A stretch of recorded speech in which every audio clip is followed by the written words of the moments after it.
sheriff calls us outlaws.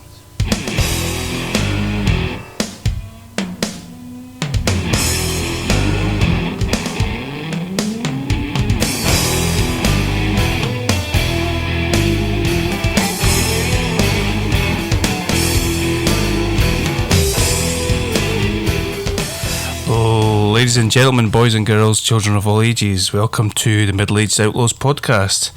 I have momentarily sneaked out of 1998, jumped into 2021 to come and make this very secret bonus episode of your favourite podcast. So, it's a secret, so don't tell Adam. He doesn't know that I've sneaked away. He's still busy watching WCW and WWF, so I've sneaked away. I watched NXT Takeover in Your House last night from Sunday night, and I just wanted to make a very quick recording and give a little give my take on how it went.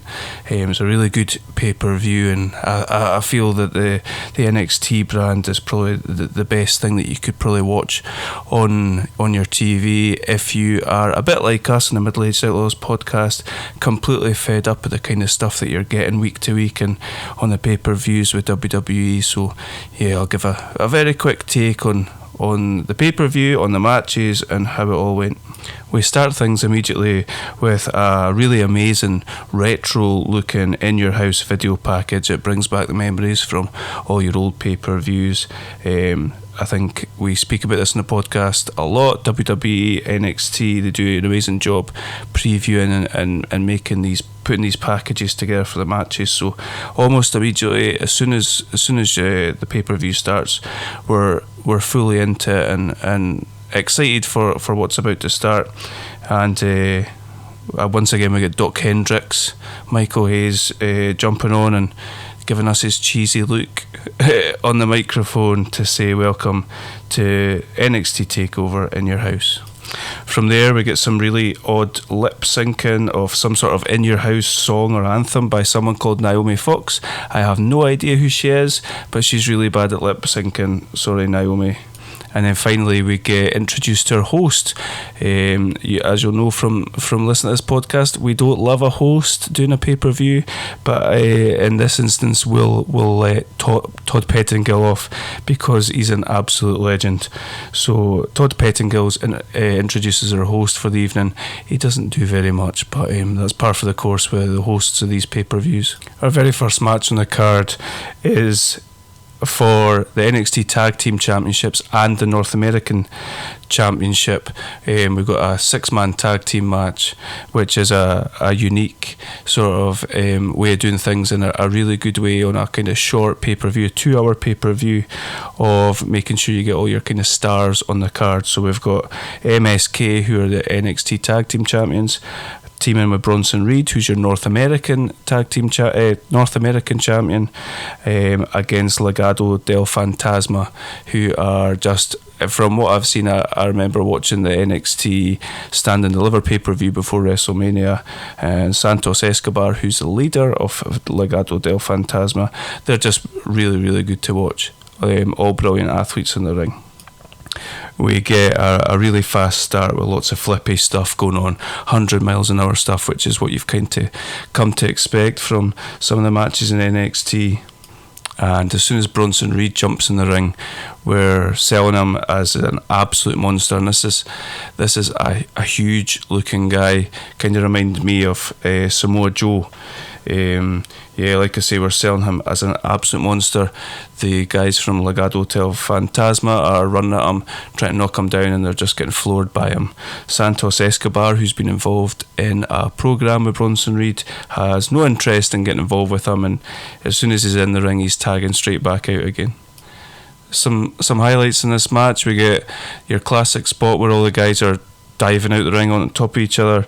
Eventually, once I think we've got about 5 guys out of the ring, Reed sizes up to dive out off the ropes and hits a beautiful suicide dive between the ropes onto the outside. After Legado del Fantasma isolating one of the members at MSK, we eventually get to the build-up of the hot tag for Reed, who just absolutely decimates everyone in the ring. Again, we're selling him like an absolute monster, and it just looked great.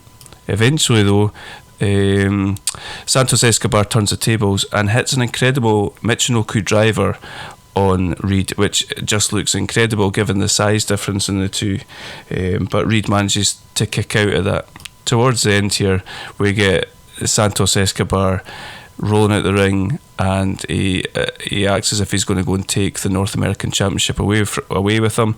Out of nowhere, Reed comes and absolutely smashes him, squishes him like he said on the previous NXT episode, and smashes him through the barriers. That's Escobar out of the match.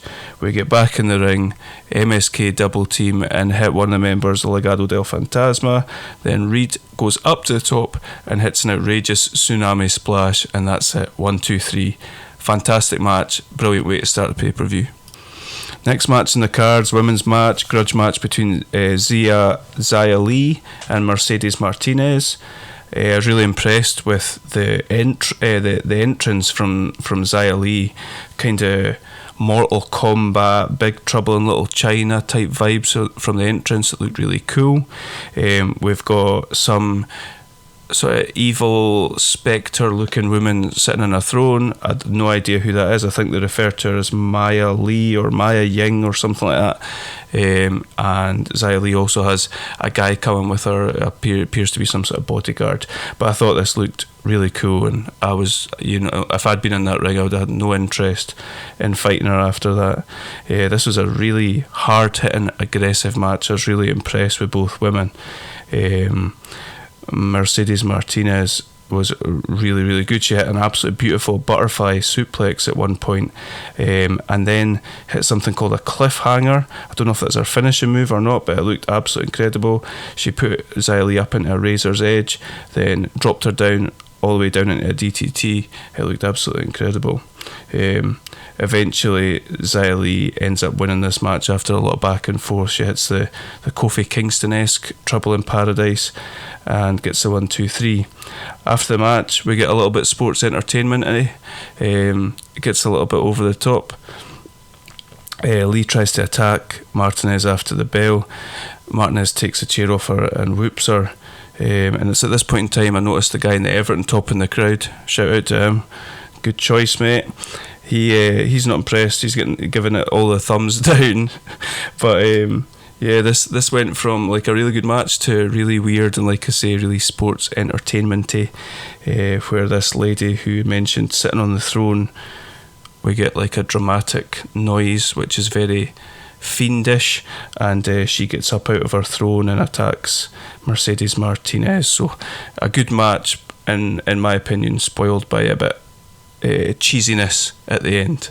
Our next match, which I've enjoyed the build up to, having watched a couple of episodes of NXT recently, is for the $1 Million title, and to carry on the legacy of the $1 Million Man. So we've had Ted DiBiase on NXT recently, and these two guys, Cameron Grimes and LA Knight, fighting to carry on this legacy of the $1 Million Man, like I say, and they are having a ladder match for the $1 Million title.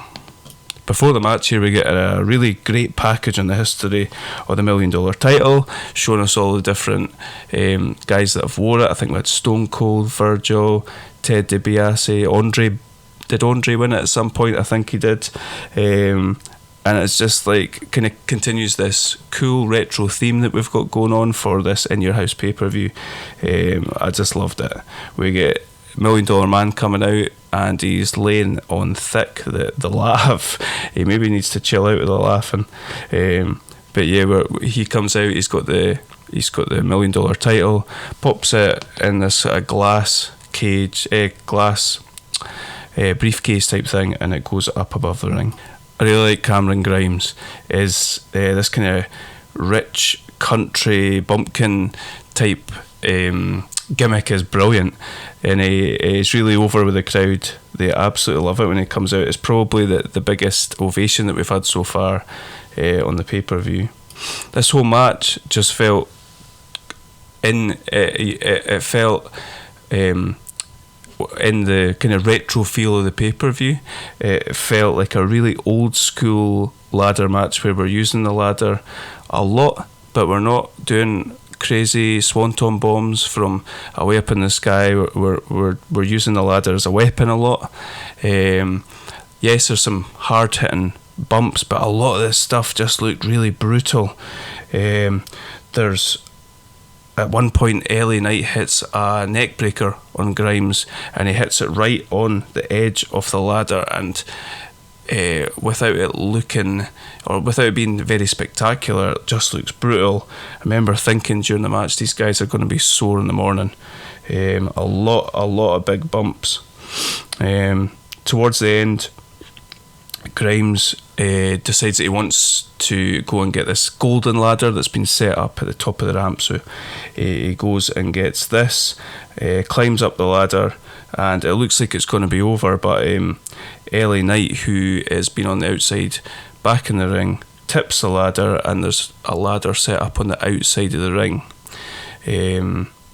and Grimes just goes smack bang onto this ladder. There's no give to the thing. This guy's back must be in pieces this morning. LA Knight climbs up the ladder and he wins the $1 million title. If you like the old school type of ladder matches, it's kind of developed into a highlight reel, bumpy, high flipping sort of match. If you like the old school type of match, we've spoke about Benoit and Jericho having a couple of great ladder matches on the podcast before.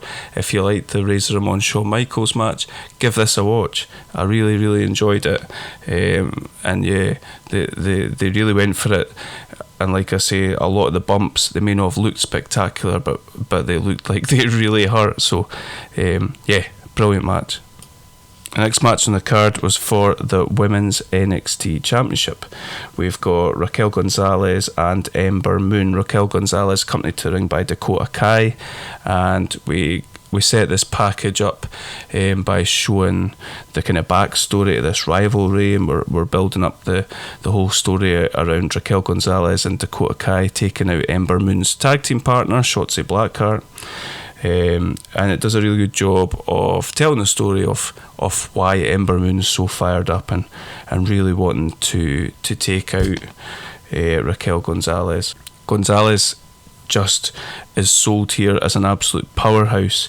She reminded me of Amanda Nunes, the mixed martial artist who fights in the UFC. She just comes, they've done a really good job, I feel, of presenting her as just this absolute beast who is really dominant. I also really liked Ember Moon in this match. It was a real clash of styles as far as Gonzalez's powerhouse versus Moon's fast moving, on trying to keep on her toes and keep Gonzalez moving and trying to knock her down. It went back and forth quite a lot. Gonzalez hit this really impressive looking, I think Barrett on commentary described it as a twisting Vader bomb. It looked really cool.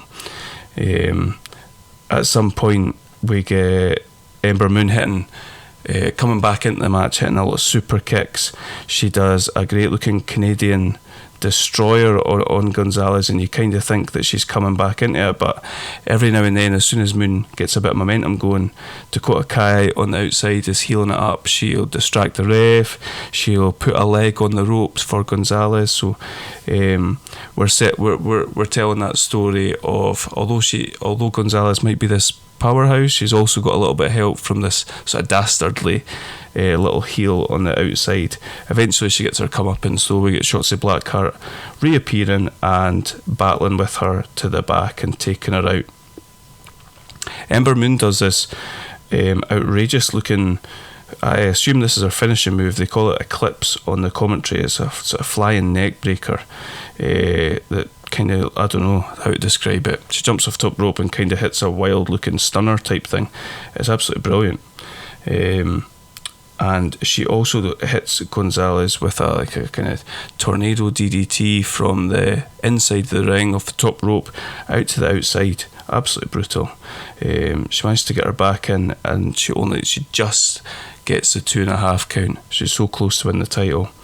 Unfortunately for her, Gonzalez kind of gets her composure back and ends up hitting this unbelievable one-armed power bomb, which again just makes her come across as this absolute powerhouse.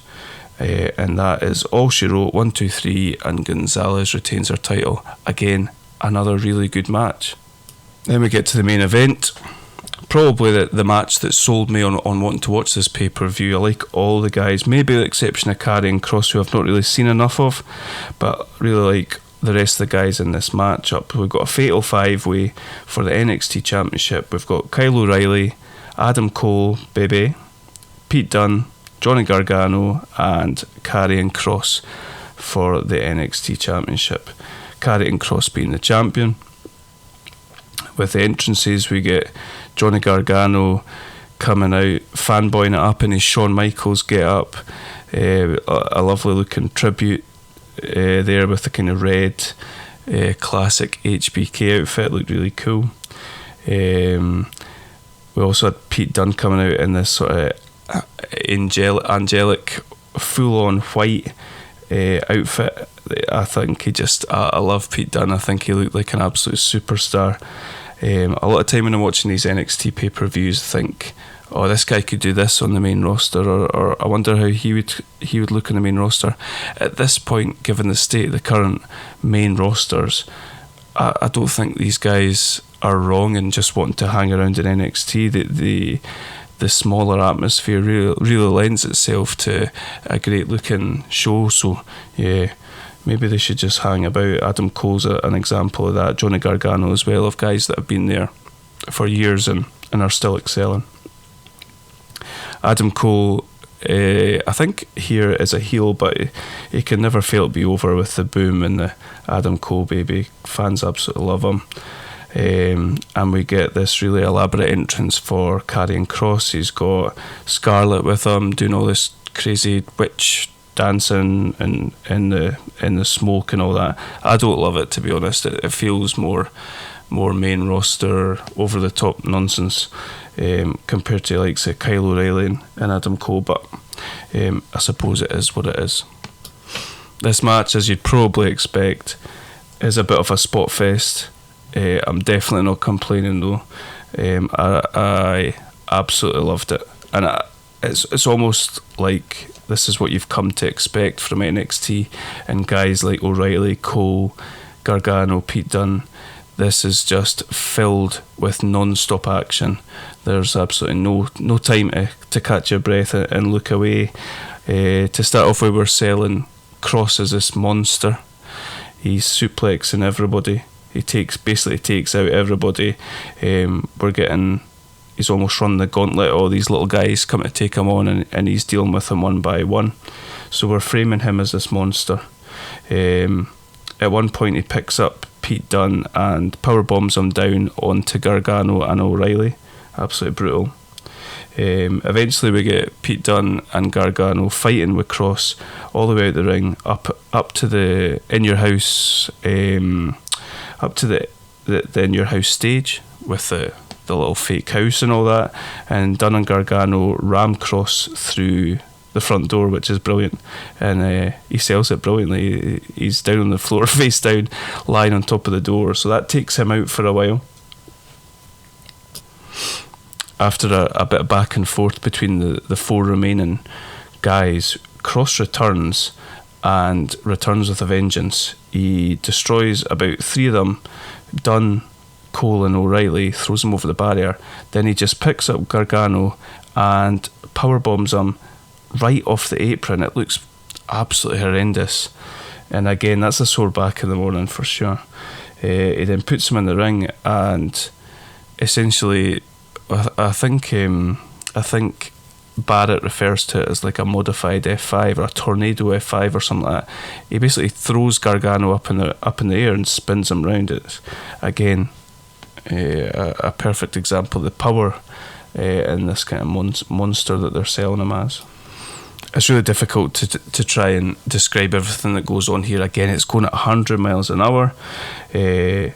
We get some unbelievable spots. At one point, one of the guys, Cole I think it is, hits Pete Dunne with a super kick, and at the same time Gargano hits him with a reverse Hurricane Rana, and he lands like clean on the top of his head.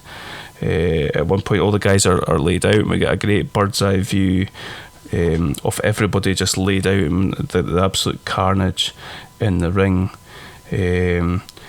Adam Cole and Kyle O'Reilly work together to take Cross out by slamming him, powerbombing him, Shield style on the announcer's table. So again, we get that opportunity for the rest of the guys to get in the ring and do all their sort of different choreographed back and forward.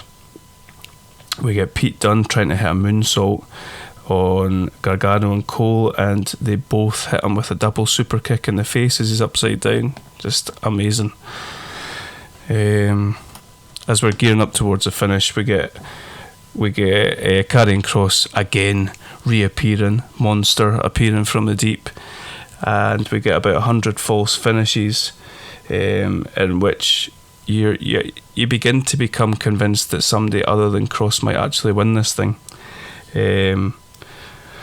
But eventually, after it looked like my boy Pete Dunne might actually win the thing, I think he hits a bitter end on one of the guys, then puts him straight into a triangle. Kross appears, smashes up the joint, and sticks Kyle O'Reilly into a choke, and O'Reilly sells this brilliantly. His eyes are rolling about, he's foaming at the mouth, and we get Kyle O'Reilly goes out, he's done, and Kross retains his title. Absolutely first class match, and puts a point on a really enjoyable pay-per-view. I've never, probably since the last time I watched NXT pay-per-view, the Stand and Deliver one, before WrestleMania, this is the sort of most fun I've had actually watching wrestling for quite a long time. So like I said, if you enjoy the kind of older stuff, if you're not enjoying the newer stuff, give this a shot. It's really worth watching, in my opinion. Especially go in with an open mind, don't read anything on the internet, and just give it a wee bash. I really, really enjoyed it. And recently in NXT, we've had this kind of theme of just absolute carnage, chaos going on all the time. There's people interrupting other people's matches, and people interrupting promos, and people brawling all over the shop, and we get that again during this pay-per-view. And right at the end, we get general manager or commissioner, whatever he is, William Regal, leave in, and the lady backstage catches him, and she asks him if he enjoyed the pay, how it went, and he says that he's had enough. Maybe it's time for a change. And to be fair to him, he looks absolutely shattered. He does look like he could do a wee break from it all. So it could be interesting to see where that goes. There's rumours online that maybe one of your favourite superstars that's recently been released might go into that role. That'd be really interesting to see, and I won't say who it is, but it's probably worth watching. I think if the person that's rumoured to be coming in, whether he's coming in as kind of muscle for Regal, or if he's coming in to be general manager or commissioner, it sounds really interesting. So that's a wee tease to maybe to keep watching NXT in the future. So before I jump in the time machine and go back to 1998 and watch these WCW shows that we've got for the next episode, I would definitely recommend watching NXT Takeover in Your House. It was a brilliant show.